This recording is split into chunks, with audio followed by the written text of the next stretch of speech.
Cigarettes is proud to present its Academy Award-winning radio program. The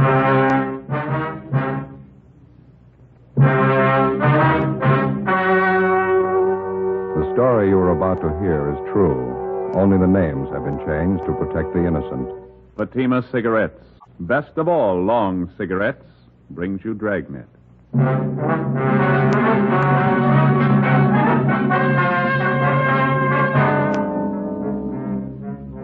You're a detective sergeant. You're assigned the homicide detail.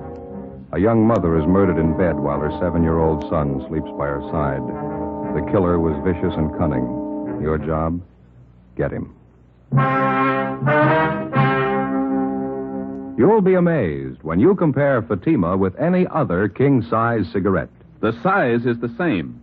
They now cost the same. But in Fatima, the difference is quality.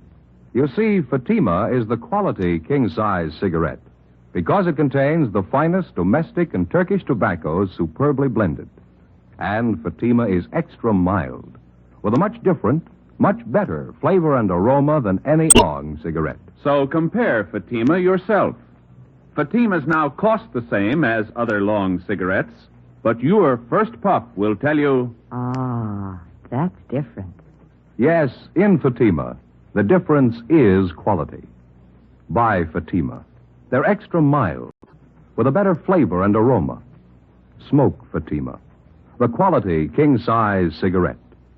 Fatima, best of all long cigarettes.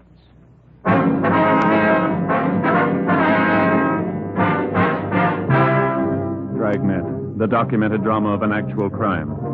For the next 30 minutes, in cooperation with the Los Angeles Police Department, you will travel step by step on the side of the law through an actual case transcribed from official police files. From beginning to end, from crime to punishment, Dragnet is the story of your police force in action.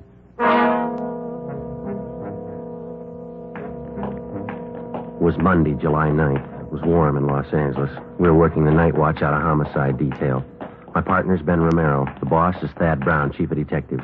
My name's Friday. It was 11:25 p.m. when we got to 543 West Bixel Street. Front door. Homicide? That's right. This is Friday. My name's Romero. Klein, Unit 69. How are you? Partner's Thomas. He's in with the victim's mother and son. Back this way, sleeping porch. Okay. What's the story? Yeah, really a nasty mess. Looks like a shotgun. Victim's face is half gone. What's the name? Josephine Stevens, 28 years old. What do you got so far? Not much. The mother's in a state of shock. Talked to the young boy for a minute. Pretty terrible. Here's the sleeping porch. Dear God. Yeah. You got a little kid by her side. It knocks the props out from under you. What do you got on it? Since Josephine Stevens and her 7-year-old boy was sleeping in the bed when it happened. Haven't been able to fill it all out yet. From what the youngster told us, it happened about 30 minutes ago. I'd say it was a shotgun, too, wouldn't you, Joe? Yeah, looks like it. You can see by the head of the bed here. It looks like shotgun pellets. Yeah. The screen in the door here looks like it was recently torn. Yeah, Thomas and I noticed that, too. We made an immediate search of the area. Didn't turn up anybody. Backyard, round, side, shrubbery. Didn't find anything. Yeah? We were careful not to step off onto the soft earth anywhere around. Didn't want a chance destroying any prints or anything. That's fine. Did you talk to the girl's mother at all, Klein? Very little. She's still hysterical. Doesn't seem to know what she's saying. Couldn't tell us very much. Yeah, well, let's step into the next room, huh? Room's just the way we found it. Nothing out of order. Dresser drawers are all closed. Room hadn't been prowled. Doesn't look like the work of a burglar or a prowler. Well, a burglar or prowler wouldn't be carrying a shotgun either, would he? The only thing Thomas and I found were they cut in the screen, the gate around the side of the house there. It was open. Crime lab been called? Haven't had time. Do it right now. No, never mind. I'll take care of it. I want to call in anyway. Do they have a phone here? Right in the kitchen there on that table. Okay, thank you. I figure we could use some help, don't you? Yeah. Right there, you left. Yeah, I see it. Thank you.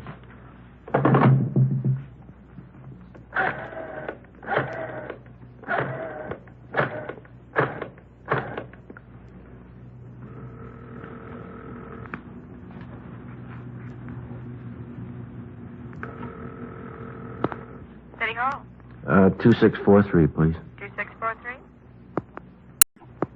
Crime Lab, Alan. This is Friday, Jay. Yeah, Joe. We're at 543 West Bixel. Got a homicide. We're going to need prints, photographs, the whole deal, Jay. Looks like the woman was killed with a shotgun. Now, let me double check that address, Joe. 543 West Bixel. Yeah, that's right. You got a phone out there? Yeah, it's Hollywood 93199. 93199. Joe. Thanks. Say, Jay, could you transfer me to 2521, please? Right. Operator, 2521. 2521. Homicide, Sanchez. Sanchez, this Friday. What'd you find out there? Oh, it's a bad one. Shotgun killing. Haven't got too much yet. We're going to have some help. What do you need? We need somebody to cover the area. We don't know what we got yet. Talk to the witnesses, neighbors, cover the parked cars. Right. Will you send out a broadcast for us? Alert all units to be on the lookout for a person or persons with a shotgun in their possession. Take care of it right away. How many men you think you need? Well, at least 4 crews. Could you get them out right away? Okay, anything else? No, I'll fill them in when they get here. Thanks a lot, Sanchez. Right, Joe. All right, bye.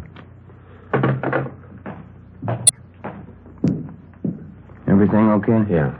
Klein says we could talk to the youngster. You don't think it'd do any good to talk to Mother, huh? She's still in bad shape. Imagine she'll be all right in a little while, but I think you just wasted time right now. Oh, I forgot something. What's that? Forgot to call the coroner. I'll take care of it for you. Well, would you take the boy into the front part of the house for us? Sure. Fine. Then if you'll just call Sanchez down in Homicide downtown, he'll notify the coroner for us. Right. Thanks a lot.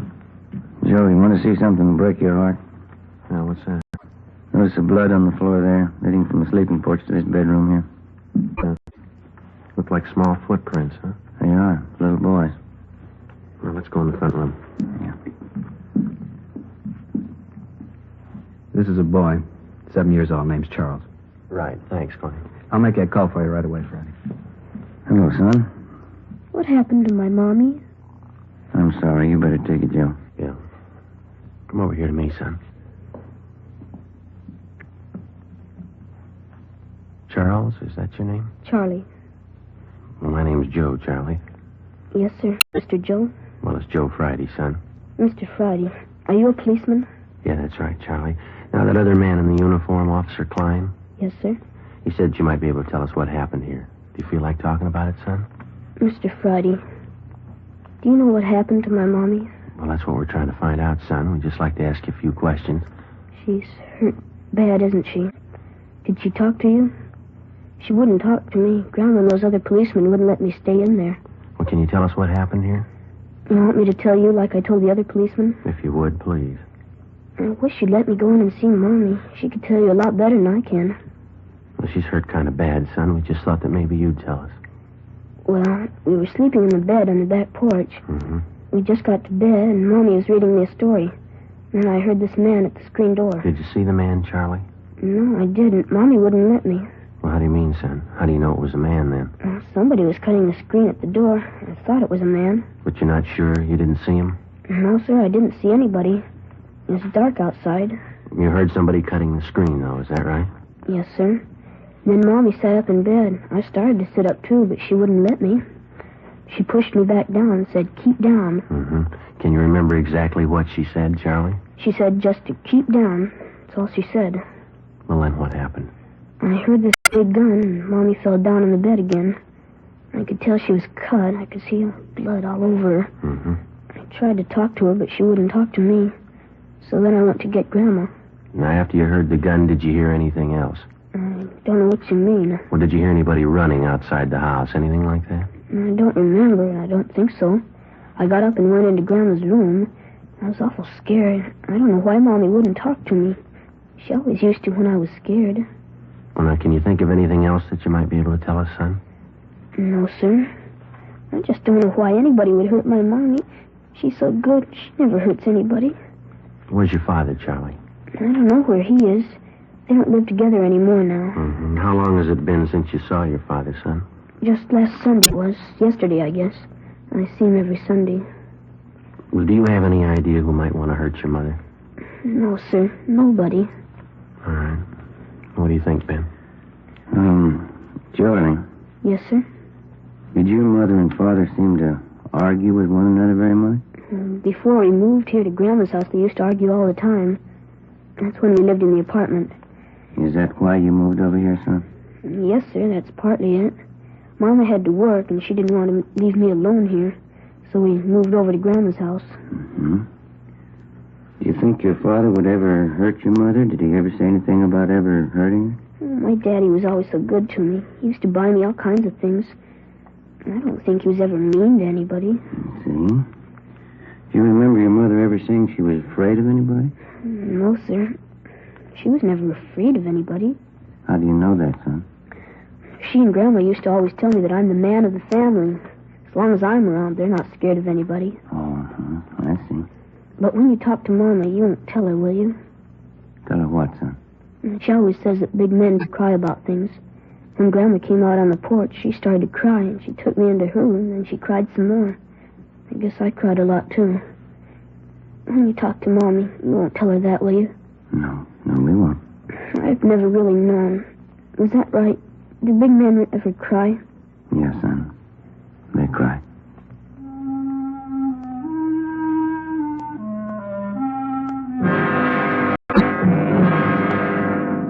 $11:45 p.m.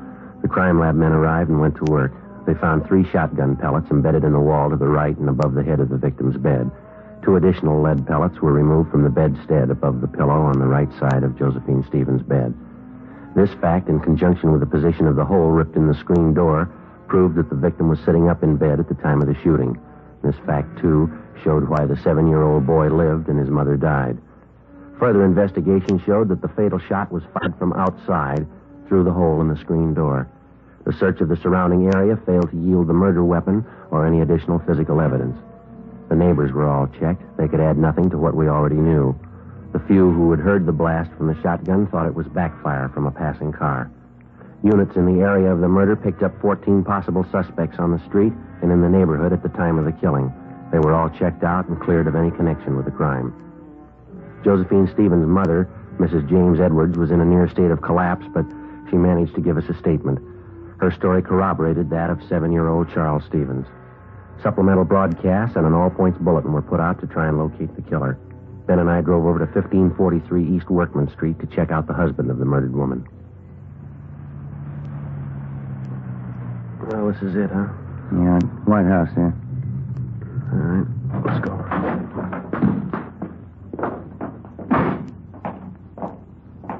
Car parked in the driveway. Yeah. The hood's warm. Car's been used recently. Yeah, you got your flashlight? Yeah, here. All right. The car's registered to Keith Stevens. Yeah, come on.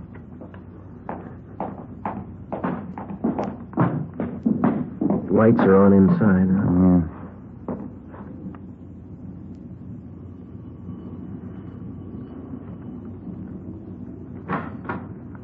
Yeah. Yes?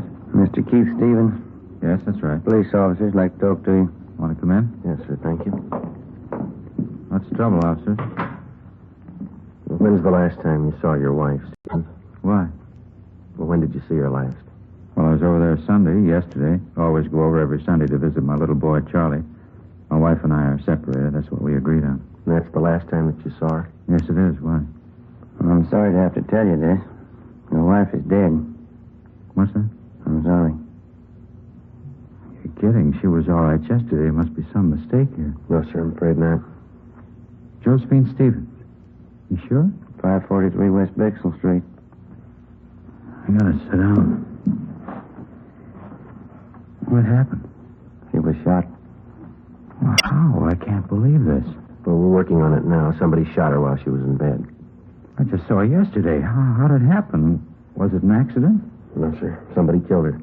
How about little Charlie? He sleeps with his mother. Is Charlie all right? Yes, sir, he's fine. He wasn't hurt at all. It was a small miracle how he came out of it, but apparently his safety was the last thing your wife thought of before she was killed. It's just terrible. I still can't believe what you're saying is true. Who in the world would do a thing like this? We want to know that, too. We need your help. Well, where's my boy? I better go right over and see my boy. He's in good hands with his grandmother. We just want to ask you a few questions, and then you can go right over and see him. All right. You gotta get whoever did this terrible thing. Yes, sir. We're going to try. Now, how is it that you happen to be up this late at night? I just got home from work. I work the swing shift at Gibney's. That's the steel mill down in Alameda, is it? Yes, that's right. Did you work today? Yes, I told you. I just this minute got in. Swing shift. What hours would that be? 4 to 12. Did you work the full shift today? I did.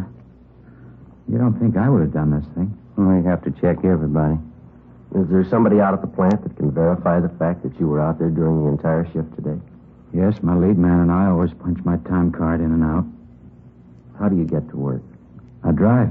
My car's right outside there, blue Chevy. Do you own any firearms? No, I don't. You ever owned any? No, never have. Didn't want a gun around with a boy. Let's see. You live here alone? No, since the wife and I split up, I live with another fella here. Mm-hmm. Where is he tonight? He's out somewhere, usually home when I get here. Do you have any idea where he might be? Does he go out much? He goes out quite a bit. He's going with some girl. Might be at a movie or something like that. Does he know your wife?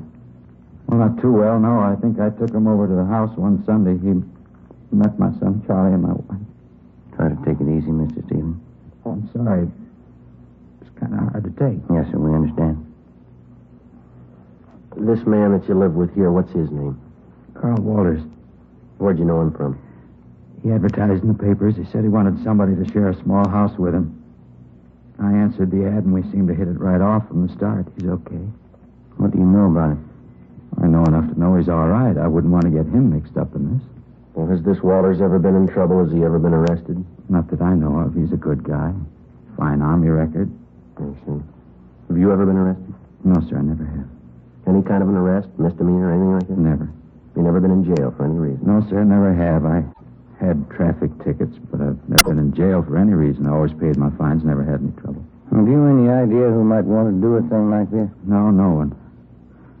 How did it happen? Did they break in the house? No, it wasn't burglary or anything like that. Somebody just wanted to do away with your wife. If you can think of anybody who might do a thing like this, it'd help. You know, we've been separated for a while. Maybe she took up with someone who'd do something like this. I wouldn't know. I can't think of anybody I know that'd do this. I see. She and I have had our ups and downs, or we wouldn't be apart.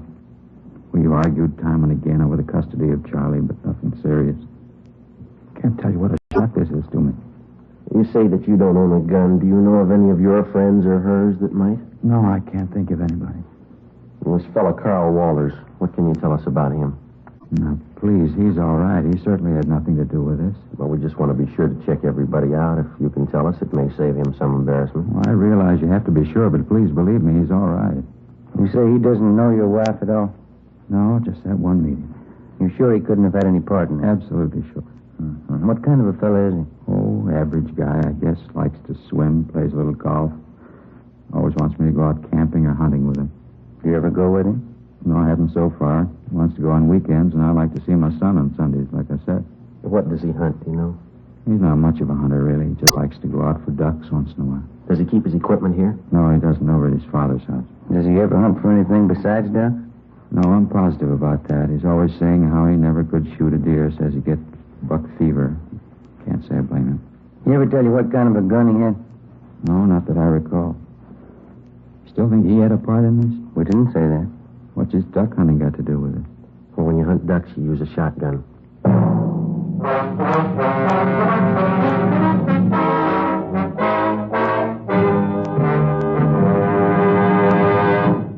You are listening to Dragnet, authentic cases from official police files. And now, let's look at our Fatima files. Listed under K.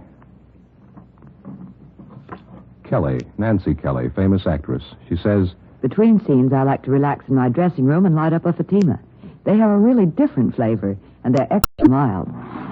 Friends, more smokers now insist on king-size Fatimas than ever before, because in Fatima, the difference is quality. quality of tobaccos.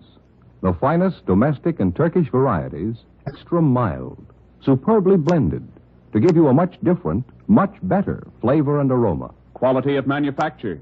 Smooth, round, perfect cigarettes. Rolled in the finest paper money can buy. Manufactured in the newest and most modern of all cigarette factories. Quality, even to the appearance of the bright, clean, golden yellow package, carefully wrapped and sealed to bring you Fatima's rich, fresh, extra mild flavor. So, if you smoke a king-size cigarette, compare Fatima. You'll find they now cost the same, but your first puff will tell you, Ah, that's different. yes, in Fatima, the difference is quality. Buy Fatima. Smoke the quality king-size cigarette. Fatima. Best of all long cigarettes.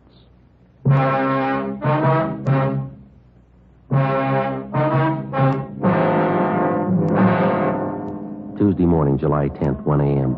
We continued to question Keith Stevens about the murder of his wife. He could add very little to what he'd already told us. We made a thorough search of his house and garage. We searched his car. We found nothing that would incriminate him in any way. 1:37 a.m. Carl Walters the man who Keith Stevens lived with, returned home. We retraced his steps for the night of July 9th. All his time was accurately accounted for. We talked with his father. We were told that the shotgun had not been used for about 10 months, since last duck season. We looked at the gun and noticed that it was covered with lint and had not been recently fired. We talked to the plant foreman at Gibney Steel Mill. He verified the fact that Keith Stevens worked his full shift on July 9th and did not leave his job until 12 midnight. At this point, both men were clear of any complicity in the murder of Josephine Stevens. Tuesday, July 10th, 8 a.m. We made the usual routine check of R&I of the 4 people involved in the case so far. Josephine Stevens, the murdered woman, her mother, Mrs. James Edwards, the husband, Keith Stevens, and his friend, Carl Walters. Here it is, Joe. One package. Nothing on Josephine Stevens or Miss Edwards. That's right. And Carl Walters is clean. He kind of makes a liar out of the husband, Keith Stevens. It's his package. Yeah, or he forgot. Let's see. Keith Stevens. Here's the arrest report, one only. Let's see. It's 4127A. Yeah, picked up from drunk charge. He didn't forget, Joe. This was on June 7th, last. Yeah, let me look at that officer statement, huh? Mm-hmm. Let's see. Above suspect was picked up in the company of co-defendant Michael Duff, booking number 8023. Both suspects were drunk and disorderly at time of arrest. Their condition was such they were unable to care for themselves. No, he didn't forget. Hey, Mary. Yes, sir? Pull this package for us, will you, please? Booking number 8023. Give us a mug if he's got one, huh? What was that arrest date? June 7th, 51. Thank you. Well, it's an outside chance. Huh? He lied once. Maybe he'll lie again. What do you suppose he was trying to prove by not telling us about this? I know. Here you are. Oh, thank you, Mary. It's a little bigger package, huh? Yeah. Look, his R card. He's done time in Quentin. Yeah. 1933, Grand Theft Auto. Did 4.5 years, paroled out in 37. There he is, back in again on suspicion of robbery. 1946, charge released. Picked up again, suspicion of robbery, released again. Michael Lewis Duff, alias Mickey Duff. Stevens is moving in pretty fast company. Yeah. Look here, this is the guy, all right. Here's that last drunk arrest. See on that we saw on Stevens, June 7th? Yeah, Is there a mug there, Joe? Let's see. Well, there's this one on that 211 arrest in 47. Yeah, I see that one. It's pretty old, though. It's a little worn. Kind of hard to see. We'll check that last arrest report on the drunk charge. Maybe we got one of those auto photo strips. That ought to do it. I hope so. Yeah, here we are. Let's see. Yeah, those auto photos are good mugs, aren't they? Yeah. What address did he give on that last arrest? 5234 West Main. No. All these other addresses are just transient hotels. That Main Street address, the most recent, looks like the best bet. This is probably why Stevens lied about being arrested. Yeah, let's see if he lied about anything else. We drove over to 5234 West Main Street. It was a small 2-story rooming house. We checked with the landlady, and she told us that she had a man registered under the name of Michael Duff in room 20. She told us that he had just walked out a few minutes before we arrived, saying he was going to the corner to buy a newspaper. We identified ourselves and stated that we'd wait in his room for him. We asked her not to tell him. She went upstairs with us and unlocked the door to room 20. We made a thorough search of his place. It was a 2-room apartment. I searched the living room, and Ben went over the kitchen. Joe, come here. Yeah. Look here. Look, I'm up under the sink here, cradled in the gooseneck of the drain. Yeah, shotgun. Yeah. Just a minute.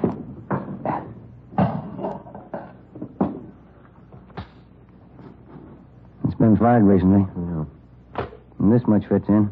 These don't. Found him in the pocket of one of his coats in the closet there. 12-gauge shotgun shells. Where'd you find them? In the pocket of a dress suit? That doesn't fit, does it? Not unless he's the best-dressed hunter in town.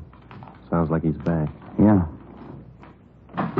Get your hand out of that pocket, police officers. What's going on? Keep your hands out and open. Stand still. Here, Joe. You want to take this? Yeah. What are you doing carrying a gun, Duff? Anything wrong? You know better than that. What'd they tell you when they paroled you? That was a long time ago. They haven't changed the rules. I don't know what you're doing here in the first place. Go on over there and sit down. All right, if that's what you want. That's what we want. Move. Right now, do you want to tell us about it? About the gun? About both of them. This shotgun here on the table and this one I got in my hand. Well, you found that old shotgun, huh? We found it. I haven't used that old thing for years. Just kept it as a keepsake. Haven't fired it for a long time. Don't even have any shells for it anymore. Except these two, huh? I don't know where those came from. Look, Duff, you're an ex-convict. We find 2 guns in your possession. Now let's don't play games. Tell us about it. I haven't got anything to tell you. I would if I I did. just had a long talk with Keith Stevens. What'd he have to say? Never mind what he had to say. Let's hear your side of it.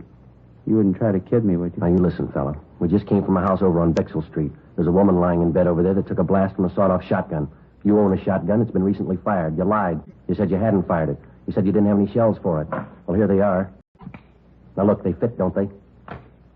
Take a good look at it, mister. There's only one thing missing. Who pulled the trigger? Let's have it, Duff. Did Stevens tell you? We'll ask the questions. Now, come on. All right. I did it, but I did it for Stevens. Told me he'd give me $1,000 if I kill his wife for him. I haven't been paid yet. I'm still waiting to get paid off. You won't have to wait any longer. We took Michael Duff downtown together with a murder weapon. He gave us a full confession stating that Keith Stevens had offered to pay him $1,000 for the murder of his wife. He said that he and Stevens had planned it together.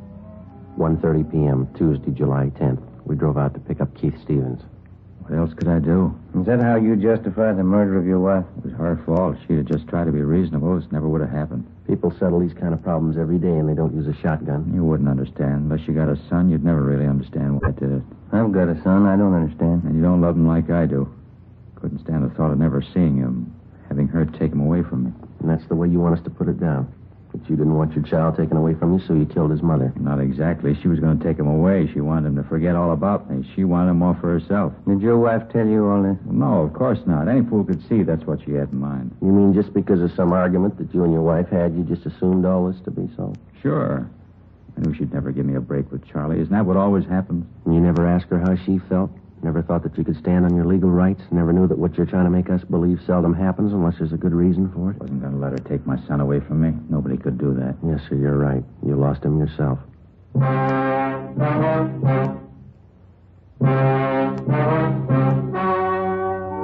The story you've just heard was true. Only the names were changed to protect the innocent. On October 15th, trial was held in Superior Court, Department 84, City and County of Los Angeles, State of California. In a moment, the results of that trial. And now here's our star, Jack Webb. Thank you. Friends, I'd like you to be the judge while I present our case for Fatima. Now, you've heard me say that Fatima is the best of all long cigarettes. Get a pack of Fatimas and compare them with any other long cigarette. Side by side, I'll admit a Fatima looks the same as any other king-size cigarette. But when you smoke them, you'll find a world of difference. In Fatima, that difference is quality. Quality that gives you extra mildness, a much better flavor and aroma. Compare Fatima, and I'm sure you'll agree with me. Fatima is the best of all long cigarettes.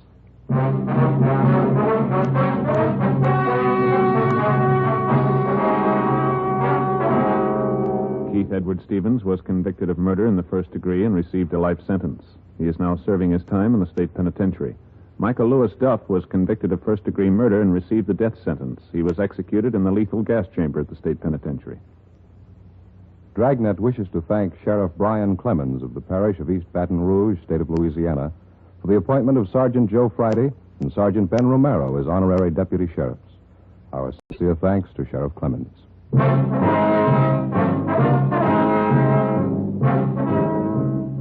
You have just heard Dragnet, a series of authentic cases from official files. Technical advice comes from the Office of Chief of Police W.H. Parker, Los Angeles Police Department. Fatima Cigarettes, best of all long cigarettes, has brought you Dragnet, portions transcribed from Los Angeles. Stay tuned for Counter Spy next over most NBC stations.